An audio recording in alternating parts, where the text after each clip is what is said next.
আমার আর আমার মায়ের বাড়ির গৃহপ্রবেশ। নিজের বাড়ির স্বাদ যে এক্স্যাক্টলি কী হয় সেটা আমরা জেনেছিলাম 15ই অগস্ট 2019-এ। তো ঘট নিয়ে ওপরে যাচ্ছি, এরপর হবে গৃহপ্রবেশ। প্রচুর মানুষ এসেছিল, কি হয়েছিল, কিভাবে বাড়িটা কিনলাম, সব কিছু থাকছে আজকের এই ভিডিওতে। সো প্লিজ স্কিপ না করে পুরোটা দেখো, তাহলে বুঝতে পারবে আমার স্ট্রাগল, আমার ফাইট, আমার ফ্যামিলি স্ট্রাগল সবটা জানতে পারবে। গুড আফটারনুন সবাইকে, welcome to my Facebook blog. প্রথমেই বলে রাখি, ভিডিওটা কিন্তু আমি বানাচ্ছি কুটনি বৌদির থেকে ইন্সপায়ার হয়ে। বাড়ি যেটা প্রত্যেকের একটা লাইফের আলটিমেট মোটো থাকে, যেটা আমি খুব ব্লেসড, টাচউড, যে আমি খুব অল্প বয়সে অ্যাচিভ করেছি। তখন 2019 সাল, আমাদের পাটুলির বাড়ি থেকে আমরা আলাদা হই, সুস্মিতার মতো আমরা মাসির বাড়িতে শিফট হই। তার কারণ আমরা আর ভাড়া দিতে পারছিলাম না। ওকে, আমরা ভাড়া দিতে পারছিলাম না, আমাদের মনে হয়েছিল যে আমাদের একটা বাড়ি করতেই হবে, কারণ ভাড়ার পেছনে 15,000 টাকা দিয়ে কি করবো, তার থেকে লোন দেবো আমি সেই টাকায়। তো আমরা মাসির বাড়িতে গিয়ে উঠি। মাসির বাড়িতে আমরা প্রায় 1-1.5-2 মাস বোধহয় ছিলাম। তার মধ্যেই আমাকে বাড়ি খুঁজতে হবে, তো বাড়ি খুঁজেছি। এই বাড়িটা কিচ্ছু জানতাম না আমি, মানে আমি খুব দুটো বোধহয় বাড়ি দেখেছি ম্যাক্সিমাম, কিচ্ছু জানতাম না। বাড়ি দেখেছি, পছন্দ হয়েছে, এটাকেই নিতে হবে, এরকম একটা ব্যাপার। আর ছোটবেলা থেকে আমার খুব এই জেদটা কাজ করতো, মানে আমার চাই মানে এটাই চাই, আর আজকে চাই তো আজকেই চাই, তো সেটা যেভাবেই হোক, গয়না বন্ধক দিয়ে হোক বা যেভাবেই হোক। যেমন এই জিনিসটা তোমরা মাঝখানে অনেকদিন আগে দেখে থাকবে, এটা আমি মাঝখানে বন্ধক দিয়েছিলাম, জাস্ট রিসেন্টলি আমি ছাড়িয়েছি, তো এটা আমার খুব ফেভারিট ছিল। তো যাই হোক, বাড়ি যেটা আজ বলছিলাম, তো বাড়িটা তখন জানতাম না যে মিউটেশনের সমস্যা হয়, লিফটের সমস্যা হয়। এখন এই বাড়িতে মেলা সমস্যা, আমার বাড়ির লিফট চলে না, প্রচুর সমস্যা। তো এই সমস্ত সমস্যা নিয়েই বেঁচে আছি লাইফে। তো এই বাড়িটা যেটা কিনেছি, যতই সমস্যা থাকুক, বাড়িটা আমার। আমি লকডাউনে সবাইকার কাজ চলে গেছিল, আমি লকডাউনে বাড়িতে বসে এত কাজ করেছি, এত আমি সোশ্যাল নেটওয়ার্কে অ্যাক্টিভ হয়েছি, সেখান থেকে আমি রোজগার করে আমার ফ্ল্যাটের প্রায় লোনটাই শোধ হয়ে গেছিল। তো যাই হোক, তোমরা এখানে দেখতে পাচ্ছ যে কে এসেছিল আমার ফ্ল্যাটের গৃহপ্রবেশে। অভিষেক এসেছিল, অভিষেকের সাথে আমি করেছিলাম হচ্ছে মা দুর্গা, সেখান থেকেই ওর সাথে আমার খুব ভালো পরিচয়। অরুণিমা এসেছিল, অরুণিমার সাথে বেলা শুরু করেছিলাম, সেখান থেকে অরুণিমার মা এসেছিল, কাকিমা। তারপরে দিয়া, মানে দিয়ার সাথে মাঝখানে আমার ঝামেলা হয়েছিল, আমার দোষে, আমি ওর সাথে যোগাযোগ রাখিনি, তো ইটস মাই ফল্ট। মানে আমি বলবো যে দিয়ার মতো বন্ধু পাওয়া সিরিয়াসলি খুবই ভাগ্যের ব্যাপার। মানে দিয়া হচ্ছে ওয়ান্ডারফুল বন্ধু, মানে ওর মতো বন্ধু মানে আমি তো আর কখনো পাইনি। তো এগেন আরেকবার সরি দিয়া, তোর সাথে আমি কথা বলিনি এতদিন, তার জন্য ক্ষমা করে দিয়েছি, স্টিল আরেকবার চাইলাম। তো এবারে আসে আমার ফ্ল্যাটটা কিভাবে হয়। হ্যাঁ, তখন আমি করছি রানী রাসমণি চলাকালীন, আর আমি রানা সরকারের একটা প্রজেক্ট করতাম, মহাপ্রভু শ্রী চৈতন্য, আর আমি সিরাজে বেগম। এই দুটো প্রজেক্টের যেই টাকাটা, একটা হিউজ টাকা, অনেকদিন ধরে দেননি, চ্যানেলের সাথে হয়তো কোনো সমস্যা হচ্ছিল, তার জন্য টাকাটা আর্টিস্ট ফোরামের দৌলতে আমরা পেয়েছিলাম। আমার টাকাটা বেশ একটা থোক টাকা ছিল, আমি ভেবেছিলাম থোক টাকা দিয়ে আমি ফ্ল্যাটে ইনভেস্ট করবো। তো থ্যাংক ইউ এগেন রানাদা, টাকাটা কোনোভাবে আটকে রেখেছিল বলে পেয়েছি, অ্যান্ড অফকোর্স আর্টিস্ট ফোরাম টাকাটা জোগাড় করে দিয়েছে বলে, আর চ্যানেলরা অবশ্যই চ্যানেলদেরকে, তার কারণ চ্যানেলরা টাকা দিয়েছে বলে আমরা পেয়েছি। তো এই টাকাটা নিয়ে আমি, তখন কিন্তু আমার অন্য কোনো সোর্স অফ ইনকাম ছিল না, শুধুমাত্র অভিনয়। টাকাটা দিয়ে আমি আমার ফ্ল্যাটের ডাউন পেমেন্ট করি, বুক করি, ফ্ল্যাট হয় না, মানে বুক করার পর আমি লোনের জন্য অ্যাপ্লাই করি। আমাকে প্রমোটার বলে যে একদম লোন হয়ে যাবে, কোনো চাপ নেই। ইভেন লোনের যে ব্যাংকের যে ম্যানেজার রয়েছে, এলাহাবাদ ব্যাংক ঠাকুরপুকুর ব্রাঞ্চটায় যে ম্যানেজার রয়েছে, উনি আমাকে বললেন একদম তোমার কোনো লোনের সমস্যা নেই, তোমার আইটি ফাইলটাকে জাস্ট বাড়িয়ে নাও। আমি ওইবারে 10,000 টাকা এক্সট্রা দিয়ে আমি আইটি ফাইল বাড়িয়েছিলাম, আমার মনে আছে। সেই আইটি ফাইল শো করে আমার লোন হয়, আমাকে ফোন করে বলে শায়দ তোমার লোন হয়ে গেছে। আমি তখন রানী রাসমণি ফ্লোরে, আমার এত আনন্দ হচ্ছে আমি তোমায় বলে বোঝাতে পারবো না। সকালবেলায় ফোন, অ্যান্ড প্রচণ্ড খুশি আমি যে ফাইনালি লোন হয়ে গেছে, আমার নিজের বাড়ি হবে। মানে আমাদের কোনো বাড়ি ছিল না, আমরা ভাড়া থাকতাম। সোনারপুরে বাড়িটা আমাদেরই বাড়ি, কিন্তু ওটা ওটা আবার আলাদা স্টোরি, ওটা অন্যদিন বলবো। আমরা ওখান থেকে আমরা বেরিয়ে এসে আমরা ভাড়া থাকতাম। তো যাই হোক, তো সেই বাড়িটা থেকে বেরিয়ে এসে আমাদের নিজের প্রথম বাড়ি হবে, এটা যে কি আনন্দ সেটা আশা করি তোমরা বুঝতে পারছো। তো রানী রাসমণির শুটিং করছি, আর প্রত্যেকবার না রানী রাসমণির ফ্লোরে শুটিংয়ে ঢোকার মুখেই পাশে মা তারার একটা মন্দির ছিল।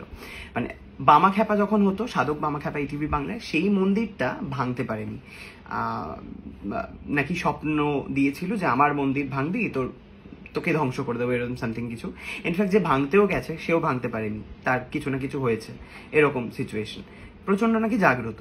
তো আমি না খুব একটা এই ব্যাপারগুলো বিলিভ করিনি কোনোদিনও। মানে হ্যাঁ, আই নো যে একটা পজিটিভ এনার্জি আছে, একটা নেগেটিভ এনার্জি আছে, আই বিলিভ ইন দ্যাট, সেই সেন্সে দেখতে গেলে।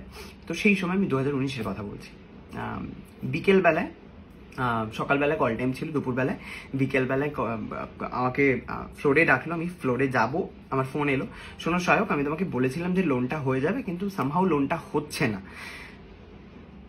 আমি জাস্ট শকড। আর রাসমণিতে এত ভালো ভালো সিন আসতো না প্রত্যেকটা দিন, আমার মনে হলো সেই মুহূর্তে আমার পায়ের তলা থেকে মাটিটা জাস্ট সরে গেল। আর এত এত ডায়লগ থাকতো আমার বউয়ের সাথে, আমি সব ভুলে গেলাম। ফ্লোরে গিয়ে আমি কিছু উচ্চারণ করতে পারছি না, আমার মুখ থেকে কথা বেরোচ্ছে না, তার কারণ আমি একটা ছোট্ট জিনিস চেয়েছিলাম, মানে যাতে মাকে একটা বাড়ি দিতে পারি, কারণ মা কোনোদিন নিজের বাড়ির সুখ পায়নি। তো খুব কষ্ট হচ্ছিল, তবু আমি শুটিং করলাম ওই দিনকে। আমাকে ডিরেক্টরস, কো অ্যাক্টররা এত ভালো, সবাই সাপোর্ট করে, কর কিচ্ছু হবে না, সব ঠিক হয়ে যাবে। আমি শুটিং করলাম বিকেলবেলায় না, ওই সেটে পার্টিকুলার সন্ধেবেলায় 5টা থেকে 6টা, এক্স্যাক্টলি টাইমটা মনে নেই, যখনই মা তারার আরতি হয় তখনই হচ্ছে শুটিং। যখনই চলুক বা না চলুক, তোমার শুটিং থামিয়ে দিতে হবে, তুমি যেই পজিশনে থাকো, মা তারার আরতি হবে সেই সময়। তো সেই দিনকেও সেরকম হলো। আমি প্রত্যেক বাড়ি যেতাম, বাট গেলে না একটা কিছু একটা মেহসুস হতো, মানে মনে হতো যে সামথিং ইজ দেয়ার, একটা ঠান্ডা হাওয়া সামথিং এরকম কিছু ফিল হতো। ওই দিনকে না আমি নিজে থেকে গেলাম, আমি কোনোদিন উঠে যেতাম না আরতি দেখতে। ওই দিনকে আমি নিজে থেকে গেলাম, নিজে থেকে মা তারা, ইনফ্যাক্ট আমি মা তারার সাথে কাজও করেছি, ওনার সাথেই কাজ করেছি, ওনাকে জড়িয়ে আমার ফটোও আছে, কিন্তু তখন আমি ফিল করিনি কোনোদিনও।